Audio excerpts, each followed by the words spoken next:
Hi, everybody. It's Sandy Smith-Leva, and this is this week's Brain Food for Accounting Leaders. Let's go right in. This is one of my favorite fun ones, and that is make friends with your inner critic. This is actually part of our detox phase. Now, what do I mean by the inner critic? We all have that inner voice, our inner voice, and it's usually negative, that talks to us and tries to keep us from doing anything risky or sometimes from doing anything at all. All right, so do you guys have that inner voice? We're going to put some examples here. Okay, so these are some things that our inner voice might be saying. My customer's not happy. I don't know if they're going to leave. Are they going to pay me? Oh, no, they laid off an employee. Am I going to be next? Oh, no, I'm never getting this done. I need to hurry, but I'm too slow. I'll never lose this weight. Why hasn't he called back? All right, so do you guys have that inner voice? Those are just some examples. I don't know what your inner voice says, but those are some things we know that inner voices say. And the second bullet here is the key is to make friends with that part of you rather than have that part of you be controlling everything. And there's 3 ways to do that. And I've got a handout that goes with today's video. And the 3 ways are to, let's go back to this real quick, to dispute your inner critic. I don't really like this way because it feels forceful. To coach your inner critic, this one's good. But my favorite is one of my fellow Happiness Board member, Bob Nozick, wrote a great chapter about this, to create a new personality for your inner creature. Because after all, your inner critic is part of you. And I don't like disputing a part of myself. I don't know about you guys. I would rather coach it or love it or turn it into something fun. So let's go to the handout and talk about the options here. Let me just go. Well, I thought I could go. I thought I could. Here we go. Here's our handout. So let's go down and dispute our inner critic is where we try to provide rationalization against this very emotional inner critic that we have. That's why I don't like this one as well. This was developed by the University of Pennsylvania. We can also put things into perspective, which typically works really well because our inner critic loves to blow things out of proportion, doesn't it? All right, so there's a couple of tools. We're going to cover some of these tools separately as a separate session in future weeks.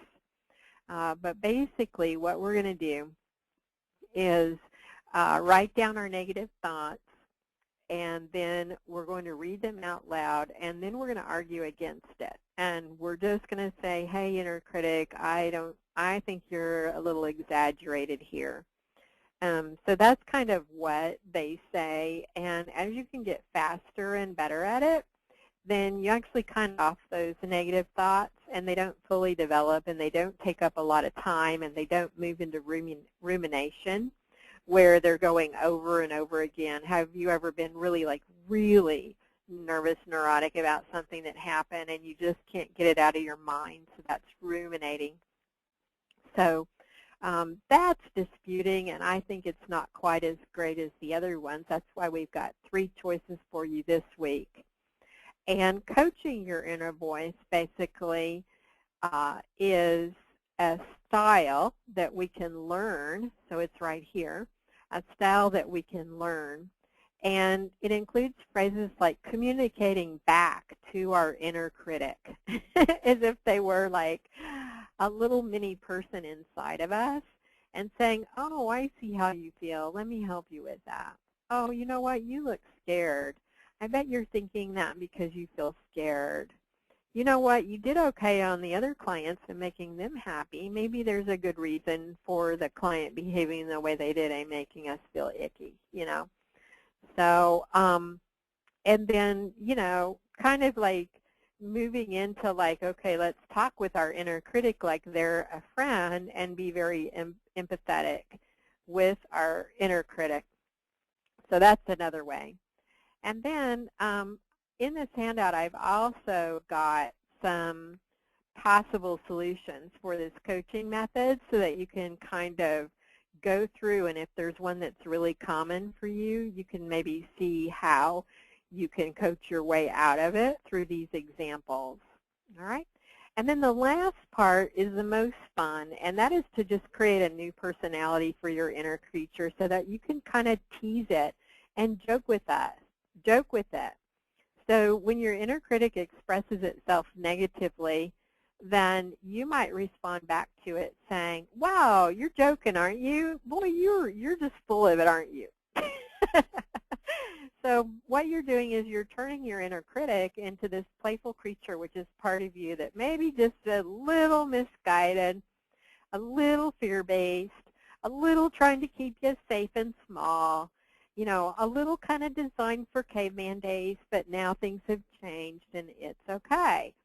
So at that point, you're still loving that part of yourself, which I highly recommend, because otherwise, why would you fight with part of yourself? That's like a civil war going inside your body that you really don't want.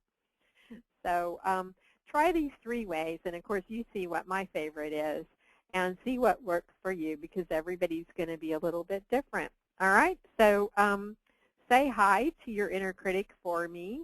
And hope you guys are getting along much better the next time we talk. Thanks. Bye-bye.